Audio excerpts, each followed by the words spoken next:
बिस्मिल्लाहिर्रहमानिर्रहीम। अस्सलाम वालेकुम। मैं राना असद आज आपके सामने दोबारा हाज़िर हुआ हूँ। आज दो तीन मसाइल हैं जिसके बारे में बात करनी है। आज हम बात करेंगे जो हुकूमत की और अपोजिशन की जो कल बजट पेश किया गया उसके बारे में, और एक दो बातें और हैं उसके सिलसिले में भी आज इंशाल्लाह बात करेंगे। आज पहली बात तो ये है, हम जो बड़ी ज़रूरी बात है वो अपना जो बजट पेश किया गया उसके बारे में है कि राजा साहब ने किस तरह अपोजिशन लीडर का किरदार अदा किया।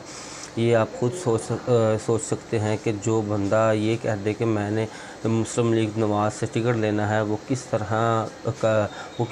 किस तरह मुखालफत कर सकेगा हुकूमत की। ये इन्होंने अवाम और जो दूसरे हल्के अदारे हैं सबको बेवकूफ़ बनाया, समझा हुआ है कि जिस तरह भी इनका दिल करे वैसे हो जाए।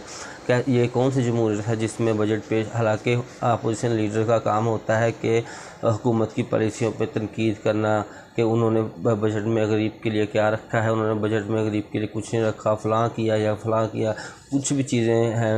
लेकिन राजा साहब ने इस तरह का कोई बयान नहीं दिया कि जी हुकूमत ने बजट ठीक तरीके से पेश नहीं किया या कुछ और जो दूसरी बात ये है कि हालांकि राजा साहब खुद कह चुके हैं कि जी मैंने मुस्लिम लीग नवाज़ से टिकट लेना है, तो फिर जो बंदा उनका टिकट मांग रहा हो वो उनकी मुखालफत किस तरह कर सकेगा। ये साल से आवाम को बेवकूफ़ बना रहे हैं, अदारों को भी बेवकूफ़ बना रहे हैं। ये मुल्क में हमारे में जो भी चल रहा है इसकी समझ से बाहर है कि क्या अदालतें अपनी मर्ज़ी कर रही हैं और जो हुकूमत है वो अपनी मर्ज़ी कर रही है। ना कोई हुकूमत का जो अदालत का हुक्म माना जा रहा है, सुप्रीम कोर्ट तक का उन्होंने हुक्म हवा में उड़ा दिया। ठीक है, हालांकि हुकूमत ने ये बोला था कि सुप्रीम कोर्ट ने बोला था कि इलेक्शन करवाओ, लेकिन तब तो इन्होंने कहा था कि जिस सिक्योरिटी का बड़ा मसला है तो हम इलेक्शन नहीं करवा सकते। और आज पंजाब गवर्नमेंट ने भी दरख्वास्त उनको किया कि जी फ़ौज वापस बुला ली जाए, और जो दूसरे हैं इस्लामाबाद ने वफाकी हुकूमत ने भी दरख्वास्त की है कि फ़ौज वापस बुला ली जाए, हालात ठीक हैं। लेकिन बात यह है कि अगर हालात ठीक है तो क्या हम इसका मतलब ये समझें कि इलेक्शन होने जा रहे हैं पाकिस्तान में? क्योंकि जब पहले सुप्रीम कोर्ट ने कहा था कि इलेक्शन करवाए जाएँ, तब तो इन्होंने ये कहा था कि जी हम सूबे के हालात ठीक नहीं हैं, जैसे हालात ठीक होंगे हम करवा लेंगे इलेक्शन। तो अब इन्होंने फ़ौज को वापस बुलाने का अगर कहा है तो इसका तो यही मतलब लगता है कि उन्होंने ये बोला है कि जी हाँ हालात पहले से काफ़ी बेहतर हो गए हैं और इलेक्शन करवाए जाएं। ये इन्होंने जमहूरियत के नाम से, जिस तरह की जमहूरियत चल रही है इससे तो आमरीत ही अच्छी थी। ठीक है, जमहूरियत का इन्होंने रोना डालकर वो जो पीपल्स पार्टी है वो हर टाइम जी हाँ ये जमहूरी काम है, ये नहीं काम है, ये जमहूरी काम है। कौन सा काम एक साल में जमहूरी काम हो रहा है? एक साल से कुछ भी जमहूरी चीज़ नहीं चल रही। एक साल से सिर्फ आवाम को बेवकूफ़ बनाया जा रहा है कि जी हमारी जमहूरियत चल रही है। ना कोर्ट का फ़ैसला माना जा रहा है, सिर्फ वो चीज़ें मानी जा रही हैं जो खुद के लिए ठीक है। किसी कोर्ट का जज इधर किसी को छोड़ने का उसकी ज़मानत देते हैं और पुलिस पहले ही उसे आगे ले जाने पकड़ने के लिए, गिरफ़्तार करने के लिए खड़ी होती है। तो ये सबके साथ ही तकरीबन ये हो रहा है। 150 के करीब केसेस इमरान खान के उन्होंने बना दिए, उसके बाद शाह महमूद कुरैशी को पकड़ा, उसके बाद ये मोहम्मद अली ख़ान जो है वो उनको 5 से 6 बार उन्होंने पकड़ा है, बल्कि मुख्तलिफ़ इलाक़ों में ले जाते हुए वो मिले हैं, मुख्तलिफ़ जगहों पर लेके गए हैं। कभी किसी जेल में जा रहा है, किसी दरख्वास्तें हैं जी वो फ़लाँ ने कौन सी दरख्वास्त दे दी, वो फ़लाँ ने कोई और दरख्वास्त दे दी तो जी उसी जुर्म में पकड़ लिया। समझ नहीं आ रही कि इस वक्त चल क्या रहा है। हालांकि इंडिया भी हमारे साथ ही आज़ाद हुआ था, और इंडिया आज किधर खड़ा है और हम किधर खड़े हैं, सिर्फ सियासी लिहाज से नहीं, वैसे भी हम देखें, इकॉनमी के हवाले से भी देखें कि इंडिया किधर खड़ा है और हम किधर हैं। हमारे किसी वज़ीर आज़म ने कभी 5 साल पूरे नहीं किए, तो और उन्होंने सब ने किए हैं। ठीक है, तो दूसरा ये इन्होंने अगर किसी ने नहीं किए, आमरीत की गोद में ये खुद सारे बैठ के आए हैं तो इनके लिए ये खुद तो कहते हैं नहीं जी हम आमरीत बुरी है और जमहूरियत अच्छी है। जो आजकल वैसे हालात चल रहे हैं इससे तो अच्छा आमरीत ही है। तो आप लोगों ने कौन सा कोई फ़ैसला कोई किसी कोर्ट का मानना है या किसी और चीज़ का आपने कोई फ़ैसला मानना है? जब सारा कुछ अपनी मर्ज़ी के मुताबिक चलाना है तो फिर ऐसे ही चलते हैं। हर बंदा अपनी मर्ज़ी में पे लगा है। आपने वो चेयरमैन नैब का लगाया, वो अपोजिशन लीडर साहब जी राजा रियाज ऑफिशियल हमारे लीडर जो हैं जी अपोजिशन के जी, वो राजा रियाज साहब हैं। और राजा साहब ने जी एक बड़ी अहम बयान दिया जी कि इमरान खान ने उन्होंने बयान देना था उस पर बजट पे। तो राजा साहब फरमाते हैं कि जी इमरान खान ने पार्टी को तबाह कर दिया, पार्टी में खुद का हमला कर दिया। और साथ में उन्होंने ये भी कहा कि मैं जहांगीर तरीन हम मेरे और चेयरमैन पीटी तहरीक इंसाफ के जो इख्तलाफ है वो उस वक्त मैंने उनका इख्तलाफ उनकी बात से इख्तलाफ किया था 3 साल पहले और जहांगीर तरीन साहब का साथ दिया था। मतलब ये कि वो आप पक्की कर रहे हैं कि जी मेरी टिकट इधर ही पक्की रखिएगा और मेरी जी मुझे टिकट लाजमी मिलनी चाहिए। लेकिन जैसे ये नई जमात जो बनी है जी पाकिस्तान इस्तेहकाम पार्टी जी, इसमें सिर्फ रहनुमा है, वर्कर तो कोई नज़र नहीं आ रहा कि कोई वर्कर भी है इनमें। तो अब आगे देखें कि क्या चलता है, क्या होता है। और जिस तरह लगे हुए हैं।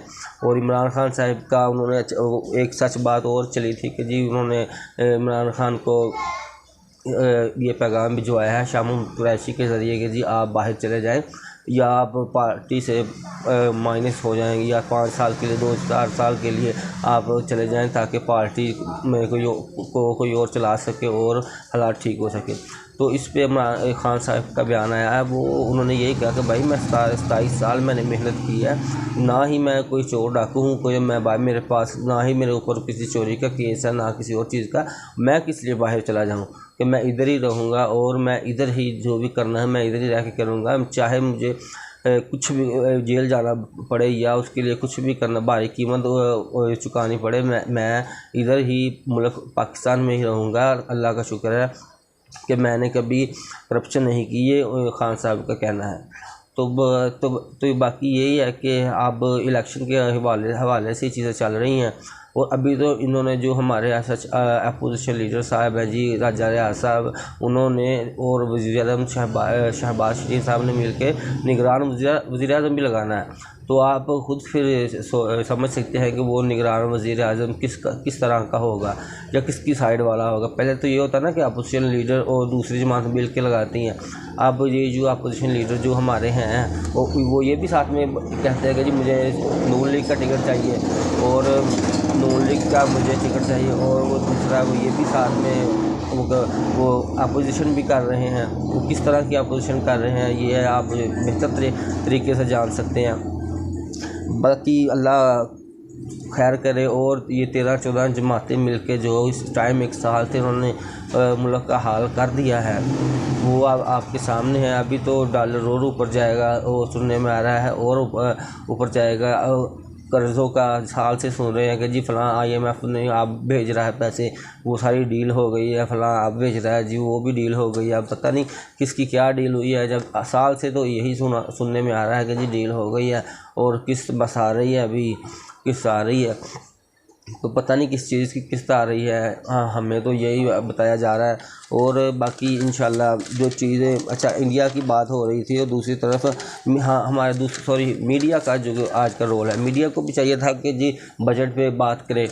तो पहले हम देखते हैं हर टाइम में जब बजट आता था तो मीडिया बजट पे बहुत ज़्यादा बात करता था। तो अब जब बजट आया है मीडिया बस 1-2 प्रोग्राम ही किए हैं बजट पे, उसके बाद कुछ भी नहीं जी बजट का उन्होंने किया। बस मीडिया को भी एक ही काम है जी इमरान खान हर बात में इमरान खान, हर शो पे इमरान खान, ठीक है। तो मीडिया को भी बस यही काम है। कोई 1-2 है अच्छे प्रोग्राम जो इस वक्त देखे जा सकते हैं, वरना सारा मीडिया आपके सामने है। कोई किसी के साथ है, सहाफ़ी होने के बावजूद कोई किसी के साथ है, कोई किसी के साथ है। तो वैसे वो एक सहाफ़ी हैं हमारे सलीम साफ़ी साहब, तो उनकी मैं आज बात करूँगा तो लोग यही समझेंगे कि जी PTI का ज़रा ज़्यादा सपोर्ट कर रहा है। नहीं, वो जो सलीम साफ़ी साहब है तो वो उन्होंने मलक रियाज, मैंने उनको खुद मलक रियाज के साथ देखा गाड़ी से उतरते हुए। कोई एक वीडियो आई थी कुछ 1.5 साल पहले, तो वो जी उनके साथ फिर रहे थे। आज तक किसी ने उनको ये नहीं उनका नाम लेके उन पर कभी किसी एंकर ने नहीं तनकीद की। क्यों? क्योंकि पैसे मिल रहे हैं, उनको लिफाफे मिल रहे हैं, उनको पैसे जा रहे हैं, कभी भी उनका नाम नहीं आता। अब बस ये अभी जो अल-कादर यूनिवर्सिटी का आया था तो उसका भी ये बोल रहे थे कि जी कोई टाइकॉन है, जी कोई बिज़नेस टाइकॉन, नाम लेने की किसी में ज़रूरत नहीं थी क्योंकि सबको पैसे जाते हैं। इसलिए सीधा नहीं किसी ने बोला कि जी मलक रियाज था, नहीं जी वो बिज़नेस टाइकून का कहा जा रहा था कि जी उसको इतना कर दिया, उसने ज़मीन दी या उसको इतना फ़ायदा हुआ इस चीज़ का। तो अभी तो ये चीज़ें चल रही हैं।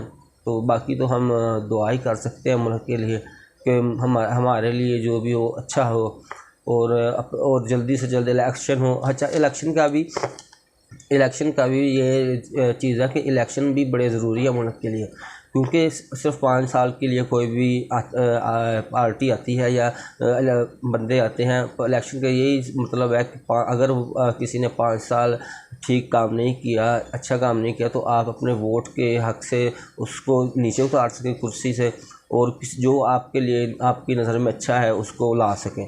लेकिन इधर तो ऐसा कोई सीन अभी तक नहीं लग रहा। वो कुर्सी के साथ बैठ गए हैं कि जी नहीं जी हमने नहीं छोड़नी। अब इलेक्शन जी शायद अपने टाइम पे भी ना हो, ये भी सुनने पे आ रहा है कि जब इलेक्शन का क्योंकि माशियत का ड्रामा किया जाएगा कि जी माशियत ऐसी हो गई या वैसी होगी। हालांकि अपने जो खर्च अखराजात हैं उन्होंने कुछ कम नहीं किया कि सिर्फ आवाम को ही बोला है जी आप अपने अखराजात कम करें, आप ऐसा करें, आप वैसा करें, लेकिन ये ख़ुद सारा कुछ आराम से कर रहे हैं। ठीक है, हर चीज़ इनकी चल रही है, वो भी हुकूमत के पैसे से, हुकूमत क्या हमारे आवाम के पैसों से सब कुछ चल रहा है।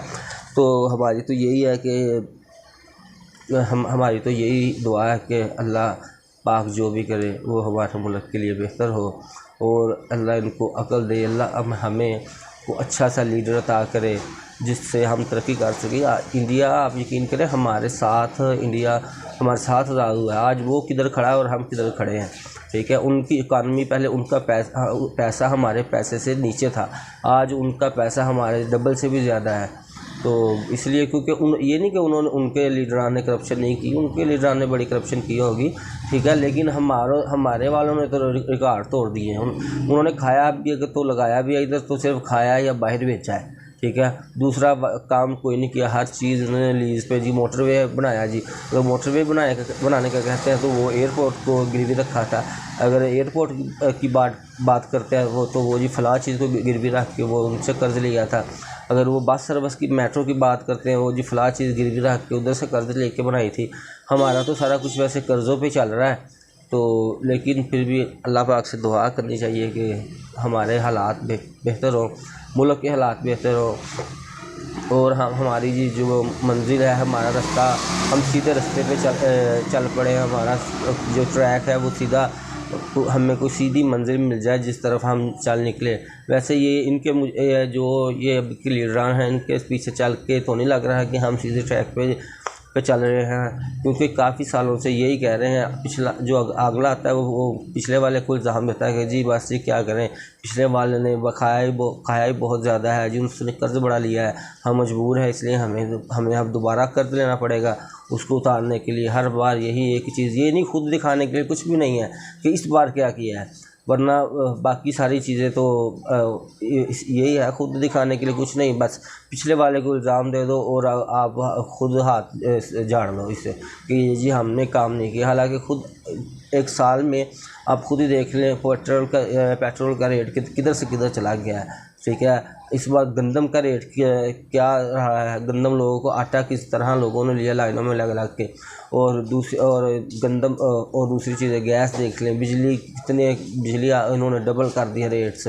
अभी तो ये गर्मी आ रही है, जैसे जैसे ये पंखे वगैरह बाकी चीज़ें चलेंगी तो इनका जैसे जैसे बाकी चीज़ें चलेंगी इनका बिल और भी ज़्यादा आएंगे। तो बाकी आपके सामने है। इंशाल्लाह हम दुआ करते हैं कि अल्लाह पाक हमारे मुल्क के लिए जो बेहतर है वो कर दे। ओके जी, अल्लाह हाफ़िज़।